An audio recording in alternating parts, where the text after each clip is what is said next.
Hi guys, welcome back. Today we're gonna visit with a super fun YouTuber. You're gonna love this. The name of this YouTuber's channel is Tiffany's Journey. This is Tiffany herself. She talks about things like food binging. She talks about weight loss surgery that she's gone through, and she is just so funny. Today's story is going to be why she deleted Tinder. So it's going to be a little bit of a dating story. I hope you love it as much as I did. I'm not exaggerating anything in this story. I'm going to tell it like it happened. But anyways, let's get into this. So he invited me over his house. Got excited. I was like, okay, bing, bang, boom, got ready. And I went over to his house. So first thing, I get there, he comes outside and he was smoking. And I was like, oh, there's that. Like, I don't really care about stuff like that, but whatever. So we go inside and he doesn't like show me around or anything. He just like straight up wants to go to his room. And I was like, oh, why am I here right now? Why did I do this to myself? So we go into his room, right? And it's like a 4x4 room. There's a TV stand up against the wall, and then his bed is on the floor. I mean, like, there was no room for me in there, okay?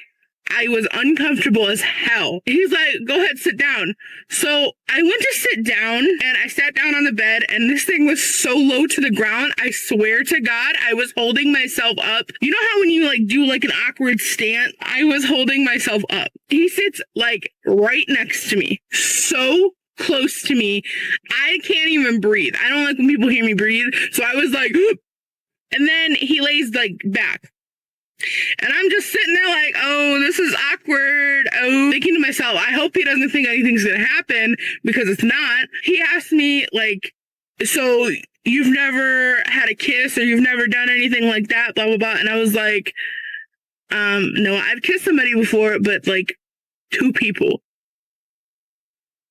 I don't just go around kissing people, dude. He like sits back up and I don't like how this story's going so far, but I have an advantage. I've listened to the rest of the story. I think it's funny. I think you're going to enjoy it. If you're a little bit anxious about the way it's starting, don't worry, it gets better. he's just staring at me. I swear to God, we stared at each other for a minute straight. And I was so uncomfortable. So then he's like, so do you mind if I put my arm around you? And he puts his arm around me. And I was like, oh God. Oh, this is happening. Okay. So then he was like, well, maybe we should cuddle. So I don't know why, but I was like, okay. So he like pulled me back down and he just like wrapped his arms around me. I was so uncomfortable.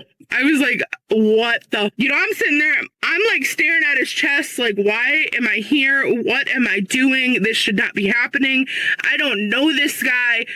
So he's like, kind of notices that I'm uncomfortable and he's like, just relax. And meanwhile, he had told me that he has to go pick up his brother from work. So I'm over here thinking like, you got to go pick up your brother. Like, this should not be happening.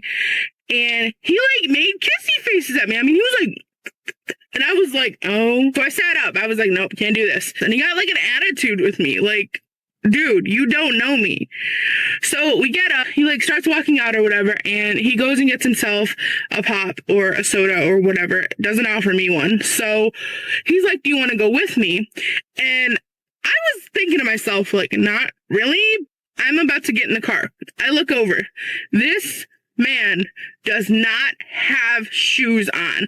I mean, he legit walked through mud without shoes on. I was screaming. I was trying not to say anything. I was trying to be calm. He gets in the car without shoes on, and I was like, oh my God. It sounds a little bit like she's dating a hillbilly, doesn't it? If you've ever had a nightmare dating situation like this, let us know down in the comments. Let us also know if you're going through this situation, would you have already been gone? Oh, this is not happening. Oh, I need to go. He gets in the car. I get in the car. He's got his pop with him, and I'm just over here like, at this point, I don't want anything from him. I want him to hurry up so we can leave, so I can get back and leave. We start talking, and he starts telling me about how He used to work at KFC. He got fired because he hit some woman. I think he said he hit the boss. And I was just like, excuse me? He got pissed off and he hit the lady with a tray. Whatever. And he's not like some little dude either. He's got some power to him. Like, he's a pretty big dude. So we get to Walmart and his brother comes out and he gets in the car. They start talking about how their uncle's in jail and all this stuff, and I don't care about stuff like that. People go to jail. That's not my business. Well, they start talking about money and smoking weed and how their uncle was selling weed to somebody and they never got the money from this person. His brother says to him, let's go get that dude right now. I'm telling you guys, I freaked out. I was like, you better take me back to the house right now. I need to go. Just take me home. No, you better not take me here because I am not a part of your illegal activity. No, take me home. So I'm telling you, I went off. I was yelling at this dude. So it got quiet in the car and we get back to his house. I get out of the car. He gets out of the car. No shoes on still. I'm getting into my car because I'm about to leave. And he says to me, so should I text you? What in the world did I just get myself into? Oh my God. We used to hear stories about this all the time because people used to actually go out for their first dates or on blind dates and stuff. And I remember I would have friends of both sexes that would say that same exact thing. At the end of the date, the guy had the nerve to say, should I text you or should I call you or whatever, right? And obviously that doesn't really happen, I don't think, as much nowadays, but it did for her. What did you guys think of this story? And let's hear what one of her what one of her viewers said. So this is from Batman Superman 290. Okay, I'm going to be honest with you. You need to lose like 100 to 120 pounds, and the caliber of guys that you mess with will be a lot better looking, more classy, and they will respect you more because you look like you take care of yourself. I see a good-looking girl underneath, but you have to drop some weight or else those MFers will always look at you like someone they don't have to work hard to please. I hope you don't take offense to this. You seem like a really kind person, so I am being honest with you. I've been 350 pounds, and I've also been 210 pounds within a 6 to 7 year span. And the caliber of women I got with, when I was different weights and everything in between, make it more than obvious that looks matter. I wish you all the best. Cheers. Now, the cheers makes me think it's somebody from England. If that's your guys' idea of being kind, sometimes when we have good advice, we kind of know that we're not the best at giving it, right? So Batman, Superman, in the future, even though your advice might have some little bit of good decency to it, let's not say those ones anymore. And I think the part that bothers me the most about all this, you would think maybe the unwanted, like, trying to get me to do the devil's tango or the talking about doing illegal activity involving me would be the thing that makes me stay away from this dude. It was the fact that he got into the fucking car without his shoes on. And he walked through some like dirt and mud and like, I mean, I know there was stuff on the bottom of his feet. I was like, nope, can't date this dude. I thought she was a really good storyteller. The way she can laugh and kind of smile. Sometimes you have embarrassing situations in life, and sometimes all you can do is say, hey, at least for the rest of my life, I have a story to tell, right? Here is from another one of her viewers. I am so glad that Tinder or the whole internet did not exist back in my day. Dating was so much better. The boys I met were either from high school or even from elementary school, hopefully not at the same time, right? Kind of an age discrepancy there, lady. Or were friends of friends, people who were known in my circle, people whose parents were known in my circle. The choices for future mates were fewer than Tinder makes it seem, but you could count on the behavior being a lot more respectful. I agree. All you really need is one good one anyway. And by the way, where the heck were your father and brothers or uncles or male cousins while you were wandering off to this strange men's house? The girls I grew up with would never have been that naive or unprotected. That's not necessarily a true story, but in her neck of the woods, that might have been a true story. Ladies, you got to be careful whenever you go out. And guys, you've got to be careful when you go out as well. I've watched a lot of datelines on dates that went really weird because people were trying to scam you or people had bad intentions. I, on the other hand, have good intentions. And unlike the other guy that gives mean compliments, I'm going to ask you to do me a favor. Go get your shoes. Let's go for a walk.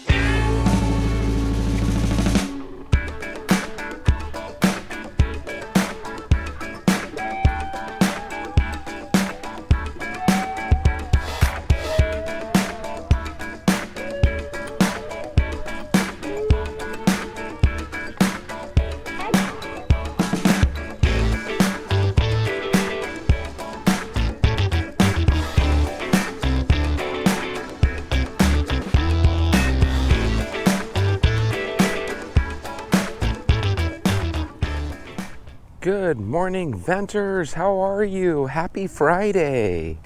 Of course, it's Thursday Eve with me, but you guys will be seeing this Friday, so I hope you're having a wonderful start to your weekend. Yay! You know, I wanted to talk with you guys a little bit more about what I ended the conversation with yesterday with my mom and my uncles, their great Aunt Margaret, their Aunt Margaret, my great Aunt Margaret. Yesterday at the very end of our conversation, I just touched base on it for a minute. But basically, Margaret was our relative from back east that visited us as kids. And she had this real magnetic power over my uncles and over my mom, because for some reason they were under the impression that if you treated this relative of ours, this woman who was very, very naturally kind of unpleasant and naturally kind of rude, but they had a feeling that if they treated her like a queen or like a princess, they had an idea that they would one day wake up, find out that Aunt Margaret had passed away and left them millions of dollars, right? And the last thing that I told you guys yesterday was, actually, she passed away somewhere in the early 2000s, and she didn't leave one single penny to the family.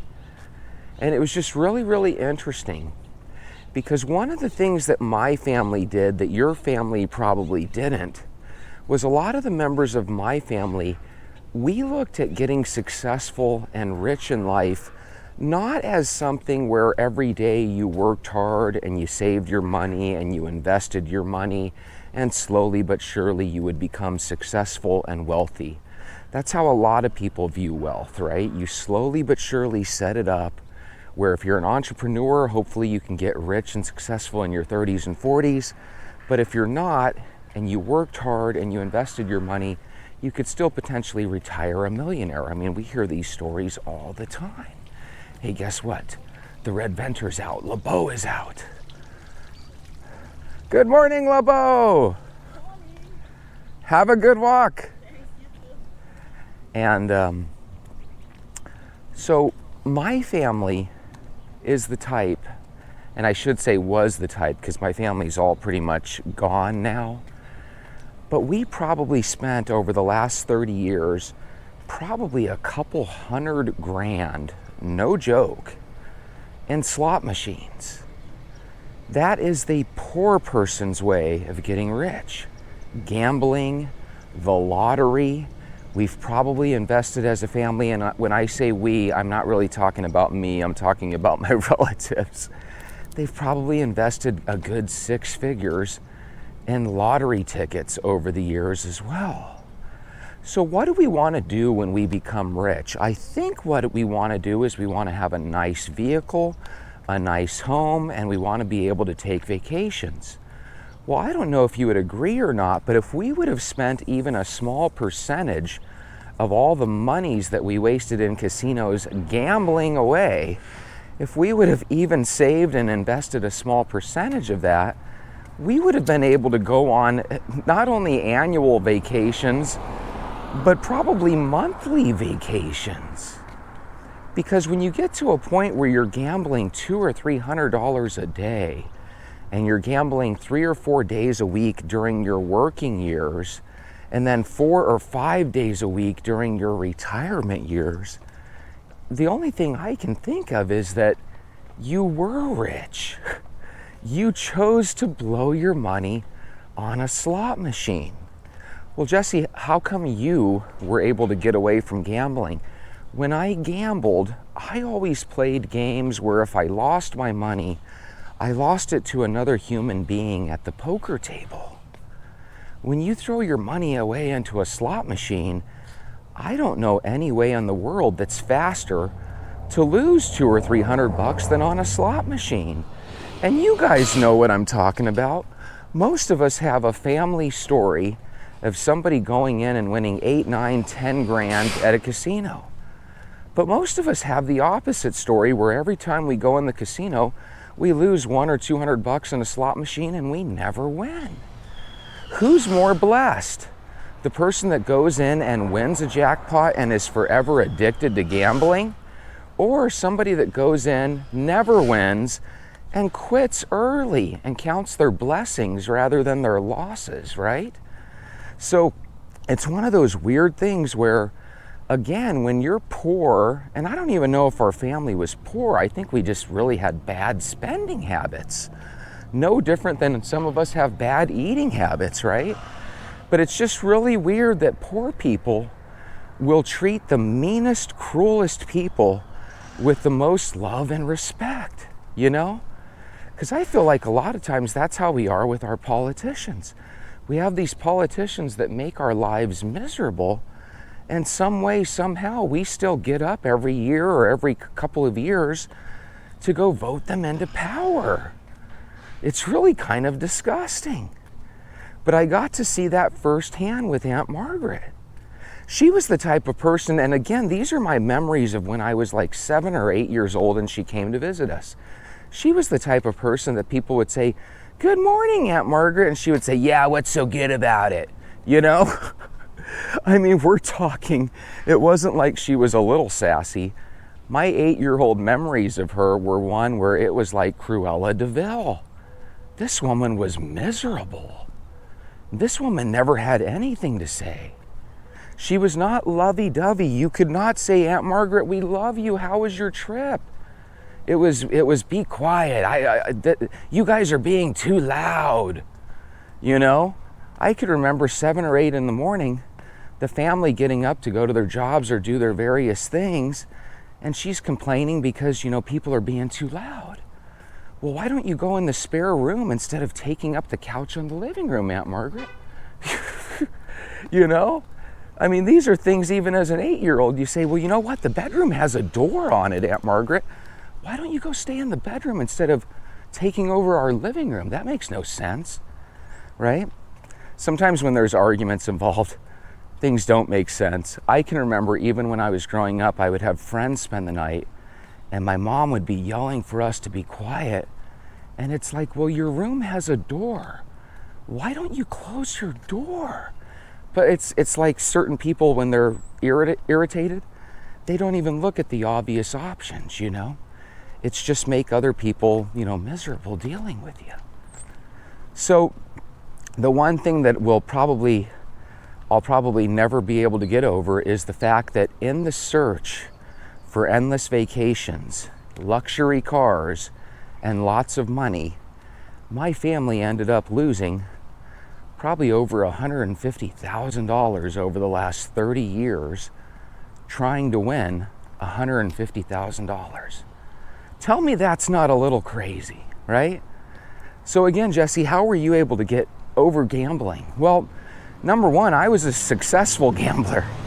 When I would gamble at a table playing poker, a lot of times I would break even or win. And when I did lose, I would lose $100 or $200, you know? I played what is known as low limit poker, limit poker. I didn't play Texas Hold'em, you know, with no minimum bets, right? Where you could go all in. We played limit poker here in Arizona when I was growing up, where you would bet $3 or $6 at a time, or if you were feeling real sassy, maybe you would bet $5 or $10 at a time, right? Or 6-12. And that's literally where every time you bet pre-flop, you're betting, $6, and then post-flop, you're betting $12. So the most you could lose on any given hand was, maybe $100 if you started raising each other and stuff, right? And a lot of times with poker, you have the ability to say, you know what, I don't feel so good about this hand. I'm going to knowingly give up this pot. I'm going to lose, right? With slot machines, it's different. Slot machines, you'll look at a machine and it'll tell you that it's a nickel machine, and you're thinking, okay, there's 20 nickels and $1. I can play this slot machine for hours. And then you quickly realize that if you only put one nickel in that machine and you pull that lever or push that button for the slot machine, you only get one little line and you're never going to win. So what it immediately tells your brain is, oh, I need to do what's called a maximum bet. So all of a sudden you're sitting at this nickel or a quarter machine, and instead of betting 5 cents or 25 cents at a time, you're betting $5 or $6 at a time. All of a sudden that $100 that you came with in your pocket is gone in 5 minutes, and you're left with a dilemma. Do I go home with my tail between my legs and only lose a little $100 bill? Or do I go to that ATM, pay a $3 or $4 fee to pull out another $100, and do I try to win back my $100 that I just lost? And before you know it, you're no longer thinking, I want to go to the casino and get rich. You're now thinking, I want to go to the ATM and win back the money that I lost. So now you're not trying to think about 6 and 7 figure jackpots that you're going to win. Now you're thinking about just winning back that $100 that you lost. And oh, by the way, I'm willing to put $300 or $400 in to do it. And before you know it, you've lost $400 or $500 and you're darn near in tears, and you're going home with your tail between your legs. And again, this wasn't me. This was my uncles. This was my mom. This was my grandma even. And even my great Aunt Minnie, who was my grandma's sister and, best friend to the family, she was very successful. Hey, good morning. But instead of enjoying her success and going to places like Acapulco and, and New York City and Spain and Italy, she went to Fort McDowell Indian Casino. That was her life. And I'm telling you, I always wondered, okay, if my family is ever the type to actually win $1 million at a casino, what would they do? Believe it or not, they wouldn't have traveled. They would have just waited till the next day and went right back to the casino. It's really an addiction, And it's a self-inflicted wound that we do when we gamble. So if you have any gambling issues or whatever, call the gambling hotline and get away from that poisonous evil. I'm one of these guys that, just like sugar and just like soda, when it comes to gambling, I can take it or leave it. And I've won money at the World Series of Poker on 3 different occasions. So we're talking, I'm one of these guys that if I'm going to gamble $1,000 or $5,000, I want it to legitimately be for a chance to get rich, You're not going to catch me putting in $100 into a slot machine unless I'm already rich and I'm literally just blowing $100 because I can, And believe me, your boy has $100 where if he wanted to, he could go stick it into a slot machine. But man, whenever I go and play a slot machine, I lose $100 in about 5 or 10 minutes. And when you lose $100 every 5 or 10 minutes, you quickly realize, I would have to be the goofiest guy in the world to be okay with this. And let's be honest, because some of us do know gamblers, when you're spending $50 or $60 a week on lottery tickets, and when you make 6 figures a year and you're broke because of gambling, my God, isn't that the reason why we gamble?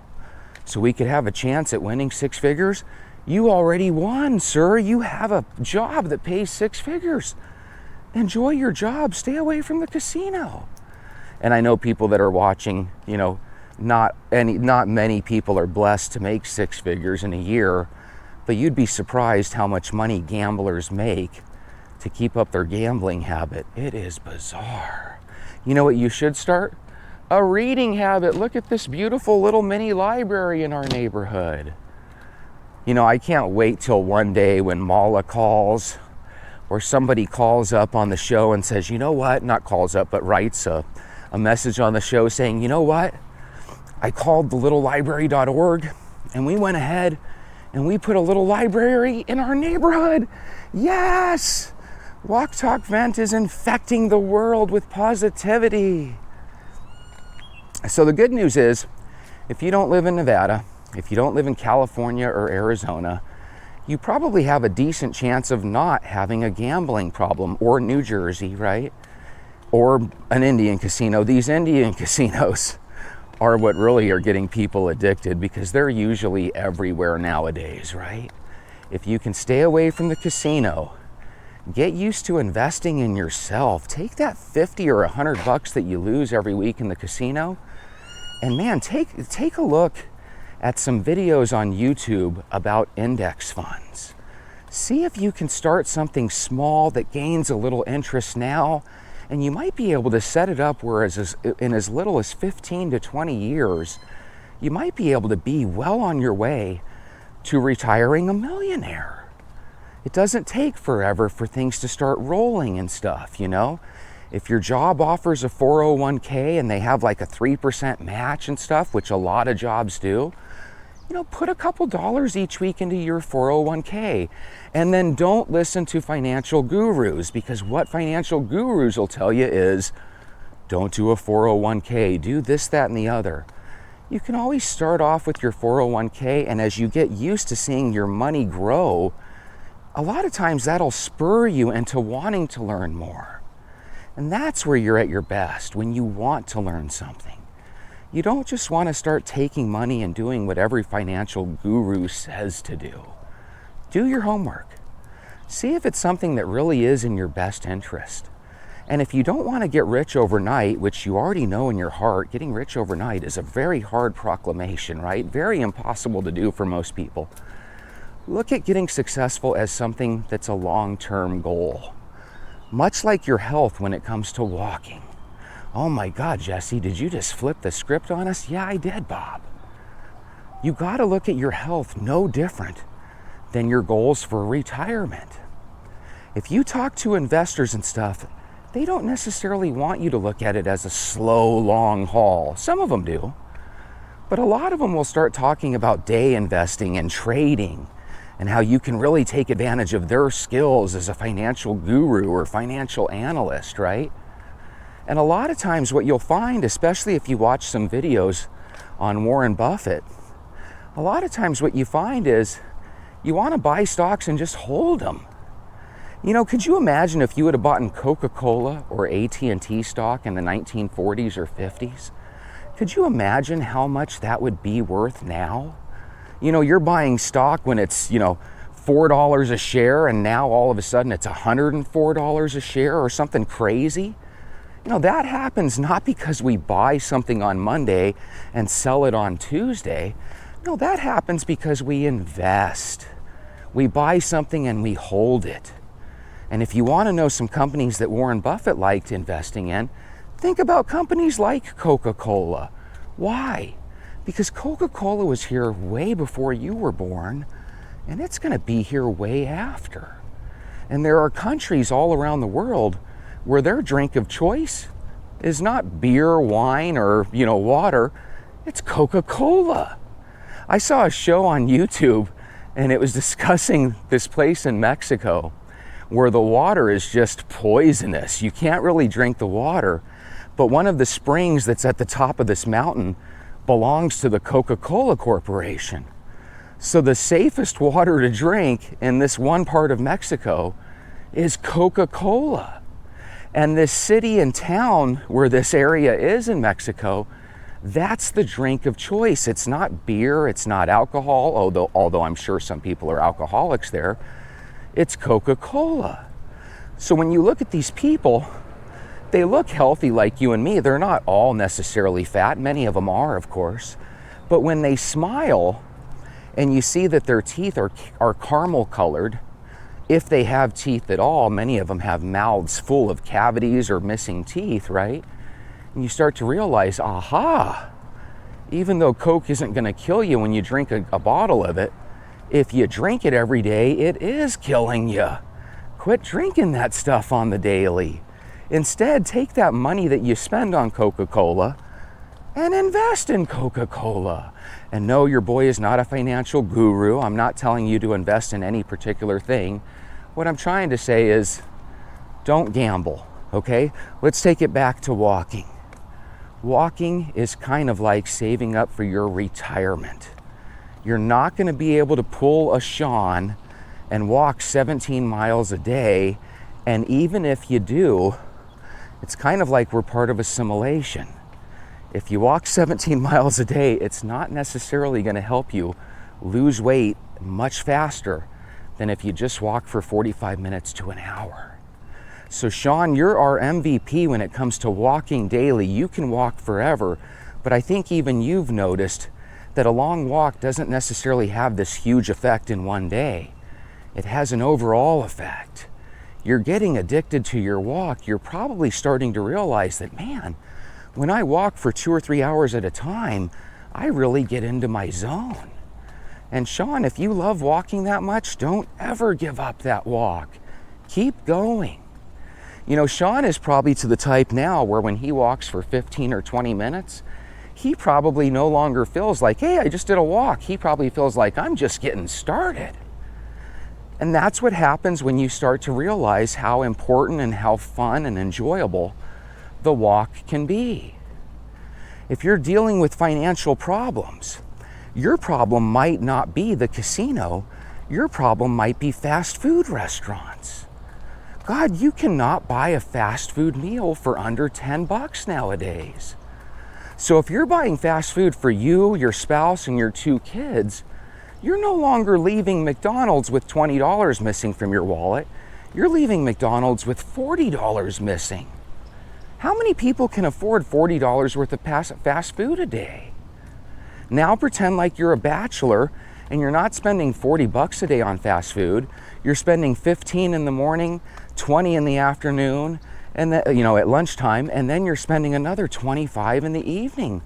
Some of our young people are spending 50 or 60 bucks a day on 3 fast food meals. And then if you were to go into their refrigerator in their apartment, there is that customary bottle of ketchup, and you might get lucky and see a bottle of, half drinking Coca-Cola. That's what you're gonna, and a couple of beers. That's what you're gonna find in young people's fridge. But if you were to look at their budget and say, how much are you spending on fast food? Guys, they're spending more on fast food than you are at the grocery store feeding your family of 4 over the course of a month. And don't get me started on how much they spend on shoes and clothing and other things that they probably don't need. I think every single person on the planet could probably retire with quite a bit of money. But we waste so much money. And if you're rich and you're successful and you like spending money the way you do and you have plenty of money for your retirement, good for you. I'm not really talking about you, and I know people like you exist. There are people out there, and I've had a lot of friends like this, where they would always spend less than they made. So I had friends that would keep the most meticulous, perfect checking account checkbook and ledger, know their balances, know every dollar that came in, know every dollar that came out, right? And they were still broke as a joke. And they were miserable because they saw their spending habits, right? And when you look at your spending habits and you don't really change things, it must be depressing seeing all that money leave your wallet and your bank, right?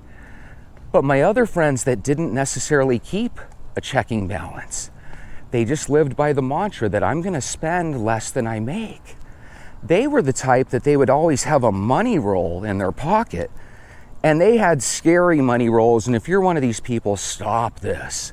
I have a lot of friends that they'll pull out a wad of 30 or 40 $100 bills. We've all seen a wad of cash before, right? Guys, those are the people that eventually they leave a casino and they get mugged and they end up telling stories about how they used to carry money rolls, okay? For every person with a money roll, they have a story of how one of their buddies got robbed of that money roll. Don't carry a lot of cash on you. It doesn't make any sense, you know? Carry your ATM card. If somebody steals it, hopefully you can get over to the bank and declare it missing before any major damage is done. When somebody takes your $3,000 of cash, you're never going to see that again. You know, I would actually feel silly even calling the cops and telling them. What are they going to do? Find the random guy that stole your money? It's gone. So again, let's take this back to the diet and exercise plan. There is no overnight success. You can't just walk 25 miles over the course of a weekend and then wonder why you haven't lost 50 pounds. For some reason, it just doesn't work like that. But if you walk with me for a half hour to an hour a day, and you're willing to put some time in, whether that time is 1 year, 2 years, or the rest of our life, you're gonna eventually get to a point where you're no longer overweight. And one of the things that really hates me is I feel like every time we have somebody like myself that says, you're gonna lose weight, you can do it, I feel like we always have 3 or 4 voices chirping in the background saying, nah, walking ain't gonna help you. No, you need to do this, you need to do this, you need to do that, you know? Those people are always gonna be there. And some of them are experts. So if you listen to them, you know, you're listening to an expert, right? They might be right. But have you ever thought of it like this? What if we are in a simulation? What if the people that can't change, what if they're merely background characters and they were designed to never be able to change and never be anything more than the background character that they are? I saw a movie about this a couple years back with that actor. I think his name is Ryan Patrick, but I'm not sure what his name is off the top of my head. But he played in a movie called Free Guy, I think, where he was a background character. He was a worker at a bank. And he decides, hey, I'm gonna go ahead and stop this burglar here. And the whole movie was on the idea that he was no longer gonna be a background character. Don't be a background character. Background characters never change. You're not a background character, you're a human being. If you believe in faith, right, that we come from a God, then you believe that you're a child of God. You should be bigger than your typical background character. If you're a person that doesn't have faith, well, I'm sure we can both agree you still don't want to be some background character from a video game. Don't tell yourself what you can't do, what you can't achieve. Tell yourself what you can do and what you can achieve. Don't be like my family members and try to get rich overnight and in the process you become poor. Instead, take the long road, because the long road isn't very long at all.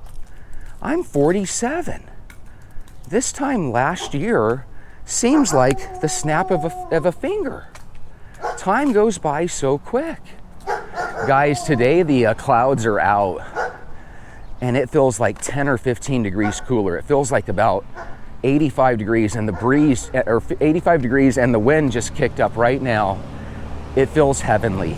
Sometimes you got to take a victory in the form of just a little breeze hitting against your body. It's a real blessing. When you guys walk, there's a piece of you that's going to have the gambler's mentality. I want this to be quick, efficient, and I want it to feel awesome.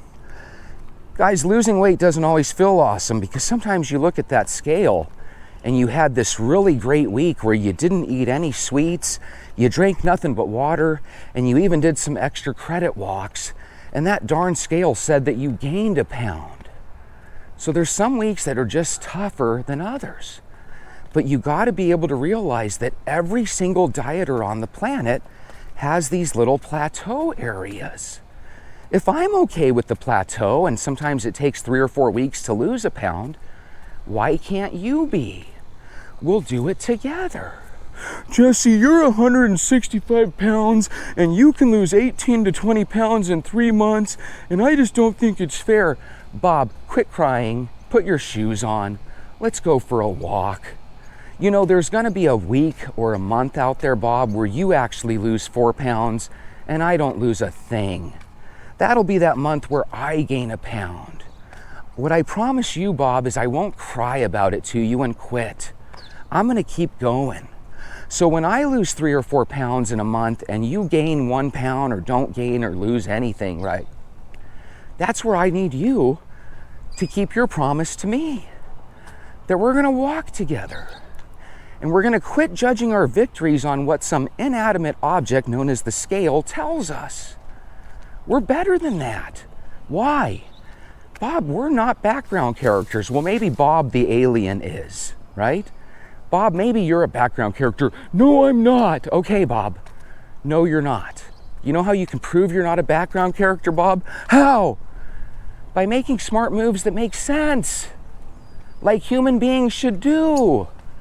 When you just needlessly go into the same things that you've been doing constantly, it makes people like Jesse think we're in assimilation and you're just a background character playing your role.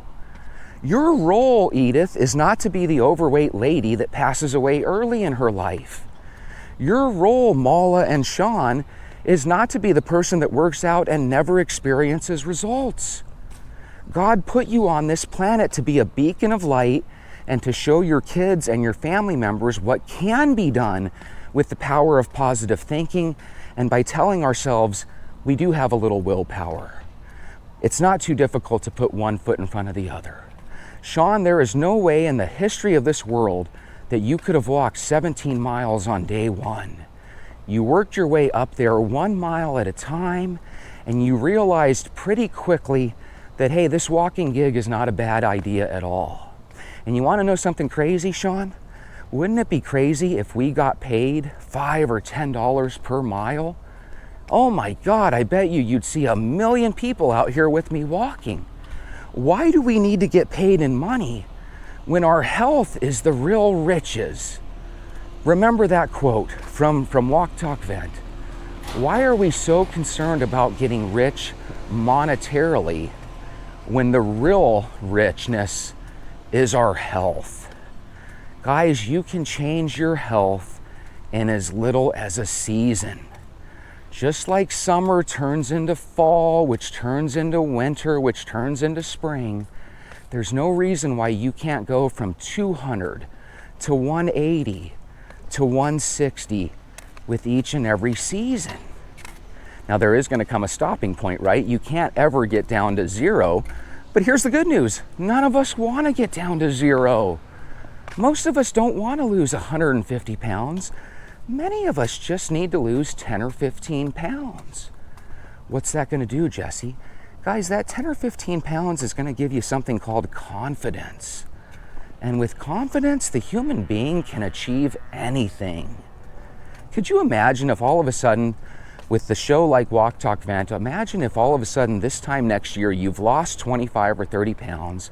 But even more importantly, imagine if instead of being a couple grand in debt, what if you start applying these Kaizen and baby steps to your finances, and all of a sudden, imagine if instead of 4 or 5 grand in debt, which is not bad at all, a lot of people wish they were only 4 or 5 grand in debt, imagine if you went from being in debt to having 4 or 5 grand in your savings account. Now you have the ability to take on an illness and miss a couple days of work without dread. Now you have the ability to go on a vacation and spend money that you've saved rather than spending money on a credit card, right? If you have a credit card balance, God, maybe you can make it a goal to pay that bad boy off. If you spend 10 or 15 bucks a day at lunch at McDonald's, start saving your money from that lunch. Start putting it in a bank account and you can start changing your life. So let's make that our goal, because I know some of you need to do it. Let's not only get more successful when it comes to our health, let's start saving money instead of spending money so crazy. How can we do that? Well, I'm glad you asked. It's time for another baby step. We went from 6 to 4 sodas, down to 2. Let's make this the month where we go down to 0. Why? Because you can. It's not impossible. You're totally capable of doing it. And I'm gonna be here to watch you every step of the way. Have a beautiful day.